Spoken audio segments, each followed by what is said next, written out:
siya pa. Hindi na natin kailangan magbigay pa ng time. No. Ikaw. Kaya nga, bakit hindi lang yan the Great Mission? Pwede naman sabihin dyan the Great Mission eh. Bakit may ko? Kasi, nang tinanggap na natin si Jesus, kapartner ka na.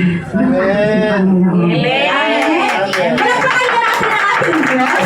Dahil ikaw ay anak mo ng Diyos. Amen. Kaya ang mission ng Jesus, ikaw naman ngayon, commissioner.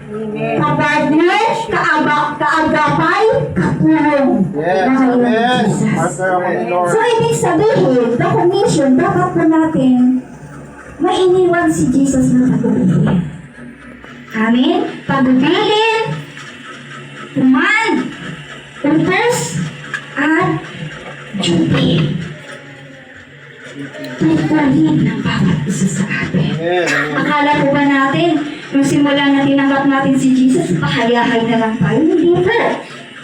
May mission po tayo. Amen. Amen. At ang mission na yan, maipakilala po natin dyan sa ating mga kapitbahay na si Kristo namatay. Amen? Amen. Para sa sanlibutan. Amen. Amen? Amen. Kaya sabi dyan, no, saan po ito inuutos ang Great Mission na po? Ang Great Commission. Para sa atin. Amen. Para sa mga tinawag at pinili ng ating Panginoon. Amen. Amen. Pasensya na po kayo at aking mga may ubo. Sabi nga dito, no, sa lahat ng mga unbelievers, no, na kailangan lahat ng mga unbelievers yan, believers ang magtatrabaho. Yes. Amen? Amen. Lahat ng unbelievers na yan sa labas, kailangan trabahuin ng mga believers. Amen. Yung mga mananampalataya ng Kristo.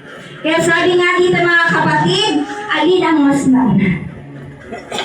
Yung church o yung mission? Amen. Tao. Dahil anong sabi niya sa ating text? Humayo ka! Inuutusan po tayo ng Diyos. Ibig sabihin, hindi po basta-basta ito utos lang. Kundi ito yung pinakamahalagang utos ng Panginoon. Amen. Na go! Amen? Amen. Kaya nga sabi dito mga kapatid, saan po sinasabi ni Jesus ang pagbubilin, utos at kontrolin? Sa kanila ba? O sa atin? Sa ating Bakit ulit-ulit si Pastora? Sa kanila ba o sa atin? Sa atin. Sa atin. So, ibig sabihin, sa atin ito inuutos. Amen. Sa lahat ng mga bibig ng Diyos. Yes. Pastora, hindi ako marunong mga